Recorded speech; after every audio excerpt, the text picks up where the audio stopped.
নবীজি সামনের দিকে জেলা দেখতে পারতাম, পিছন দিকে ওলা দেখতে পারতাম। হযরত আবু উমামা রাদিয়াল্লাহু মুসলমান হয়েছেন না, কাবা শরীফ তওয়াফ কররা, কিন্তু চাদরের নিচে একটা খঞ্জর রাখা, খঞ্জর নবীজিরে শহীদ করার লাগে, নাউজুবিল্লাহ হোক, সুযোগ কুজরা চক্কর দিলে আর কি। নবীজি পিছন দিকে তাকাইয়া কইন, আবু উমামা ইচ্ছাটা মতলবটা ফাল্টাই দাও। সুবহানাল্লাহ। আবু উমামায় কইন, আমার নাম পাইলা গিলা, আমার নাম দইরা হইলা মতলব পাল্টাইল, আমার ইকানো যে চাদরের নিচে যে খঞ্জর রাখা এইটাও জানলা গিলা। তাই কইন, আমি আশ্চর্য হয়ে গেলাম, আমি বুঝতাম পারলাম এই সত্য আল্লাহর রসুল, খোকা কলিমা হইয়া মুসলমান হয়ে গেছে। নবীজি সামনের দিকে দিলা দেখতাম, পিছন দিকে ওলা দেখতাম। মুনাফিক যারা এটার নামাজ পড়তো পিছনে, তৎকালীন সময়ে মহিলারাও মসজিদে ইয়া নামাজ পড়তা, কারণ ফিতনা কম আছিল, খোকা ফিতনা কম আছিল। মহিলারা রাত্রিবেলাও এই নির্ভয়ে রাস্তাঘাটে চলাফেরা করতে পারতা, কেউ টু শব্দ করার মতো ক্ষমতা আসিল না। সুবহানাল্লাহ হোগা।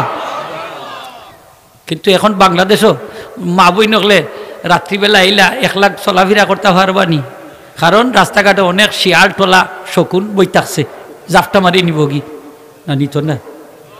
বিয়া বাড়তে গিয়েও জাফটা মারি নেই গি, কত মানুষের মোয়ামেলা, আর এখানেও তো খালি জায়গা ভাইব, নিত না, নিত না। মসজিদ আইলে কতজনের জানে খালি আল্লাহর দোয়াই দিব, আল্লাহ আমার বউগু তারে সহি সালামতে, যদি শিয়াল টোলায় ভাইলে জাফটা দিলাই তো হতো। হাসা নাইনি খোকা বাচ্চা কাচ্চা, হ্যাঁ ফাটাইয়া দিব নিলা মনে করেন। স্কুল কলেজ ভার্সিটি দিতে হইলে এখন মানুষের ডরায়, বাবারে যদি কোনো বদনজর লাগি যাতে তো শেষ। মাতুন না কেন অনেক কিতা ফিতনা কম না বেশি? ও ফিতনা বেশি হওয়ার কারণে এখন মা বই নকলে মুখ ডাক্কা রাখা ওয়াজিব। ডাক্কা রাখা কি? নাইলে মুখ কুল্লা চলাফেরা করা জায়েজ আছে, কিন্তু ফিতনার কারণে, ফিতনার আশঙ্কায় তারা বর্তমান যুগে মুখ ডাক্কা রাখতা নি। আলিম সাহেব হলে একমত। যাই হোক, মুনাফিক অকল নামাজ পড়তো পিছনে, সেনে মহিলা অকল তাক্তার সব পিছনের কাতার। তারা রুকুত গিয়া সেজদাত গিয়া খের সেজদার জায়গা বাই দি চাইতো, সব কিন্তু নিতম্ব উঁচু করে দিয়া মহিলা অকলের দিকে তাকাইতো। নাউজুবিল্লাহ হোক। এটা কোন সময় করতো?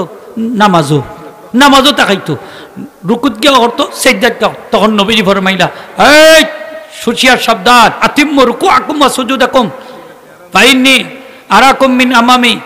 নবীজি ফরমাইন, আমি জেলা দেখি সামনের দিকে, ওলা দেখি আমি মিন খালফি, এবং ওলা আমি দেখি পিছন দিকেও, তোমরা রুকু সিজদা ঠিক মতো আদায় করো। মুনাফিক নবীজি জানতা না নি মুনাফিককে তার যুগ মাতুন্না খালি। মুনাফিকর তালিকা আছিল, তালিকা। হযরতে হুযায়ফা ইবনুল ইয়ামান রাদিয়াল্লাহু তাআলা গেছে প্রকাশ করছেন না, হ্যাঁ নবীজি তান্ডে লকব দিছেন আমিনু হাজিহিল উম্মা, এই উম্মতর আমানতদার। হযরত উমর রাদিয়াল্লাহু তাআলা আনহু ওই ব্যক্তির জানাজাত শরীক হইতা, যে ব্যক্তির জানাজাত হযরতে হুযায়ফা রাদিয়াল্লাহু শরীক হইতা।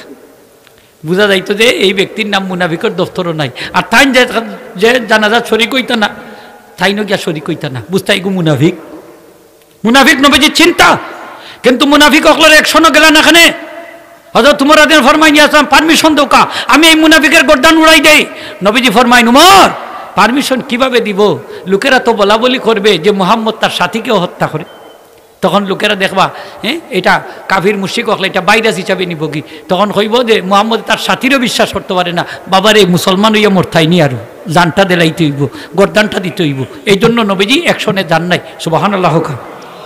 নাইলে একটা মুনাফিকের বাচ্চাও সেই সময় বাচ্চা থাকার কথা নাই। অথচ সেই যুগে শ্রেষ্ঠ মুনাফিক, যে সবচেয়ে নিকৃষ্ট আকবাসুল কাফারা, যে আব্দুল্লাহ ইবনে উবাই ইবনে সলুল, সে আগের খাতারও নামাজ পড়তো, ঠিক না? না, নবীজি জুমার নামাজও খুতবা দিতা, হে আগে দাঁড়াই যেত, লাঠি আতো, ফাঁকড়ি লম্বা আতো, তসবি।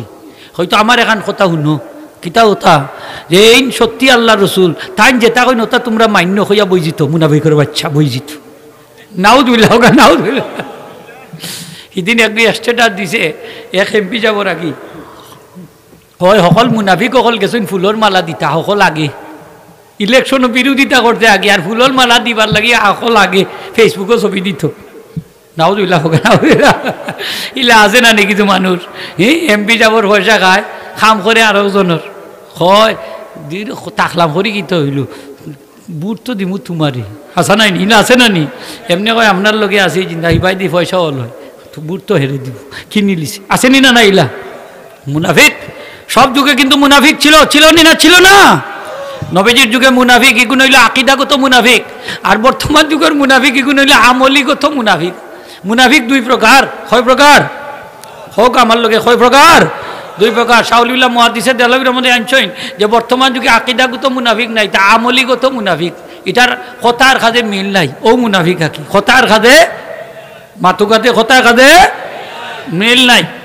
হাজির কারণ কেউ রসুলে বাকলাম সামনের দিকে দেলা দেখতাম, পিছন দিকে ওলা দেখতাম, এটা নবীজির বৈশিষ্ট্য।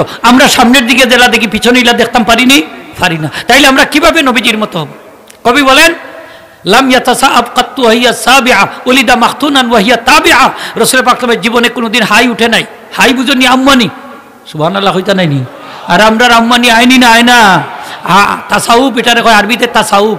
তাসাউফ শয়তানের পক্ষ থেকে আয়, আর উতাস যেটা এসি যেটা এটা আল্লাহর পক্ষ থেকে। একটা হেসি দিলে, একটা হাসি দিলে 3000 রোগ জীবাণু সেই ব্যক্তির শরীর থেকে আল্লাহ বাহির করে দেয়। এই জন্য হাসি হইল নিয়ামত, হোক হাসি হইল নিয়ামত। এই হাসির জবাব দেওয়া ওয়াজিব, হাসির জবাব আপনি দিতা। এক মুসলমানের উপরে আরেক মুসলমানের 6টা হকর মধ্যে একটা হক হইল হাসি দিলে জবাব দিতা। হযরত ইমাম আবু দাউদ রাহমাতুল্লাহ এক ব্যক্তি নদীর মাঝখানেও হাসি দিছে, তাই হাসির জবাব দিবার লাগি একটা নৌকা ভাড়া করছেন 3 দিরহাম দি।